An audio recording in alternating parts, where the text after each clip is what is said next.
Hello, everyone, and welcome to Building Better SQL, Advanced SQL Episode 3.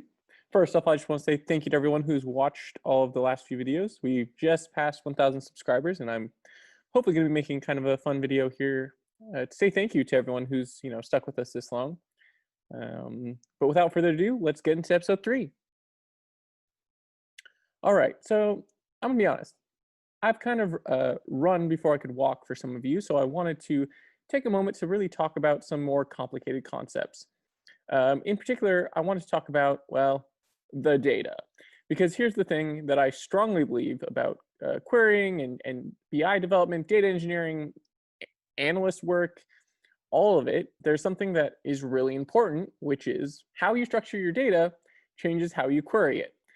What that basically means is, how you build your underlying data changes things like speed, changes things like complexity of queries, changes things like what type of syntax you'll need to use. For a very long time, there just was a certain way you built databases and data warehouses, mostly because of limitations like storage and compute. However, with modern day compute and storage abilities, and the fact that we can basically store terabytes and petabytes without honestly even thinking about it, has allowed for so many new modern concepts to come about. So things like Redshift and Snowflake and building data lakes in Hadoop on top of it, with HBase and all of that. All of these different concepts are really only possible due to the fact that we have, better compute, better software, and just more access to computers in general. Before, like if you were a database developer, every byte counted, every little bit of memory, that you could save made a huge difference. But we're not in that stage anymore. I mean, we are in some ways because data just keeps growing exponentially, but in other ways, we just have this ability to store massive amounts of data in almost any structure that we want. And so because of that, that has kind of led to both good things and also bad things. For this one, I wanted to just take a step back and relook at the basics, which is just the data and how you structure it and how important it is to writing better SQL. Because at the end of the day, we're building data sets for analysts to work with, data scientists to work with, and all these different end users. And again, in this modern day, even like product managers and so forth. And a lot of them expect data almost like more like a spreadsheet and less like tables. And we actually do have the ability to kind of create things more like spreadsheets where it is what we call more denormalized, which I'll explain here in a second, which allows analysts to work with it much more easily. But let's kind of go over some of these basic concepts that I want to talk about. So let's go over a few examples to kind of talk about what I mean when I say how you structure your data changes how you write your query. And so we've got three different data sets here, one for analysts, one for data engineers, and one just kind of for an example. And what you're going to kind of see is data that I've taken, and in the first case, what we reference as denormalized it. So denormalized is the opposite basically of normalization. So I think normalization is a little bit easier to explain in the sense that normalization involves the process of taking data, reducing the redundancy, so basically duplicate information, as well as improving consistency. So basically in a database, you've got to insert, delete, and update and all of these things, and it becomes very difficult to do when your data is what we reference as denormalized. So let me show you what I mean. So denormalized data set looks like the one we have here, which what you're going to see about it is you're going to see the fact that it's got username, first name, quiz name, it's got questions, it's got the response. And what you'll notice is there's the same question over and over again. This is kind of duplicate data in the sense that it also stores or takes up a lot of extra space in some ways. And also, if you ever want to update this question, it's going to be very difficult for a database if you've got this question, in a million different places to update. So duplicate data kind of has that issue. And it's similar with like users and username. Again, maybe the username, maybe the person wants to switch it. Now do you have to update it in 1,000 places because the user decides to switch it, or maybe their first name they decide to switch. And so the denormalized data sets aren't great for when it comes to transactional stuff, like actually using this data to support an application.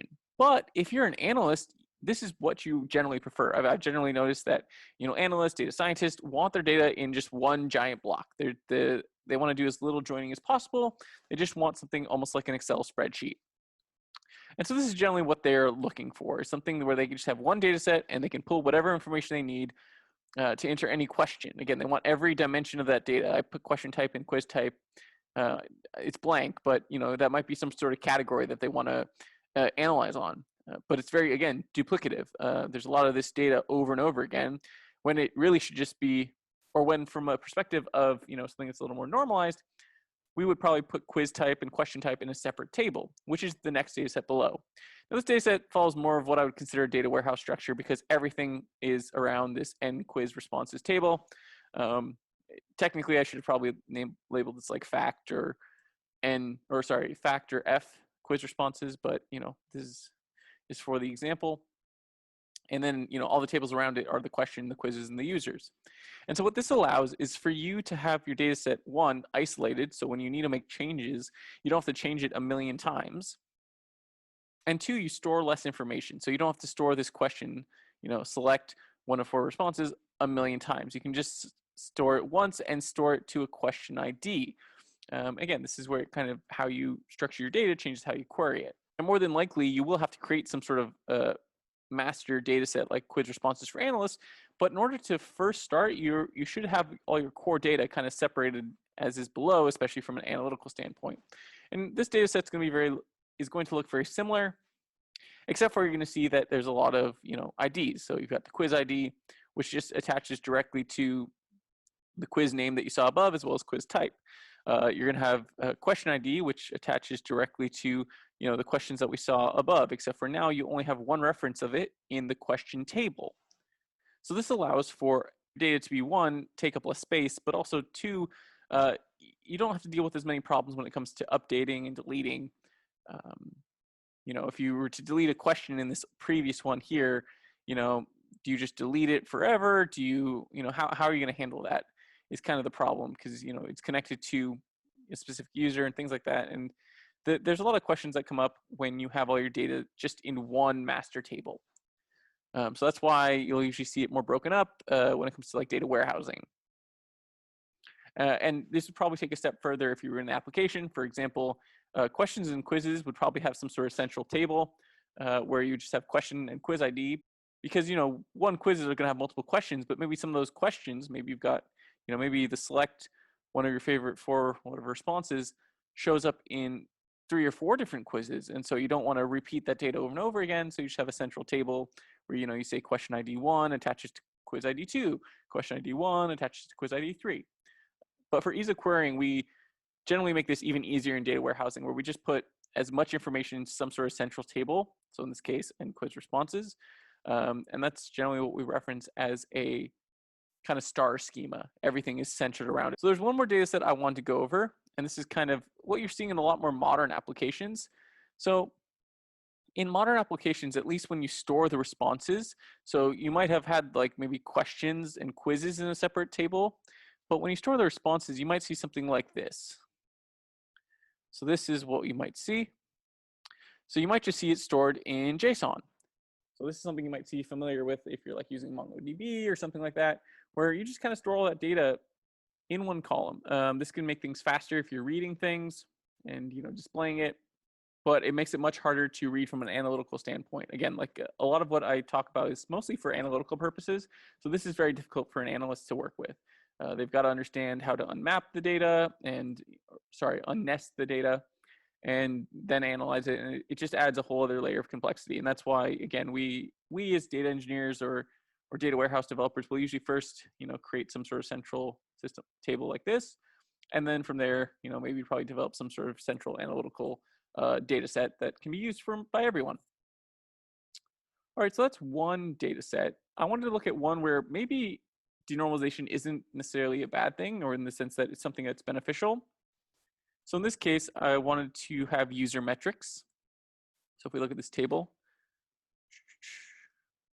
so let's say we just have this table with a username. Well, usernames are IDs in this case, but basically it has daily usage, weekly usage, monthly usage, and it's what we would reference as denormalized, right? Like instead of maybe tracking this as in some sort of metrics table, like daily usage is like to metric ID 1 or something, we've denormalized it. So we've laid it out and pivoted it.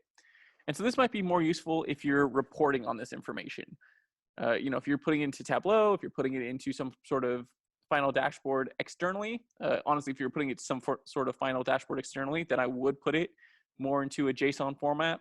But wherever it might be going, this makes, I think, a little more sense because it's faster. This is one of the benefits of denormalization. It's faster to query, um, and it's honestly just simpler. Again, it looks like a worksheet. It's the data. You don't have to pivot this data when you send it out. It's already pivoted for you. One, that saves time, and two, it just, again, makes things faster. In contrast, we have this data set below where we have to pivot all the data, and that just adds an extra layer of time to running your query, and it doesn't really make sense. And again, this is, I think, the biggest thing that, and if you notice, I've kind of pointed out different places where it's contextual, right? Like for analysts, it makes sense for one thing. For data engineers, it makes sense for another thing. Making some sort of dashboard, it might make sense to have all your data pivoted. It really is contextual. I do think there are some people who are very hard and set and fast and to specific ideas, like, it's got to be normalized to third normal form, or it's got to, follow this specific format. But when it comes down to the end result, it really depends what you're doing. And so that's what I wanted to focus on this episode. Specifically, I really just wanted to focus on structuring data and like why you kind of do it in different ways, who it impacts, whether it's analysts, data engineers, software engineers, so that people kind of understand and see the bigger picture and realize that, how you structure data does change how you query it. We're going to kind of go over some more query-based stuff in the next few episodes. I just want to take a moment to talk about data and how you structure it, and just to lay the groundwork for denormalization and normalization. We'll probably in, maybe episode 6 talk more specifically about, third normal form and like what is it, and data warehouse designs and things like that. But I just wanted to go over this to kind of just lay that groundwork that, how you structure your data really is important, because it changes how people interact with it and it changes who you're supporting. So thanks so much. I look forward to making some future videos, and until then, I will see you next time. Thank you. Bye.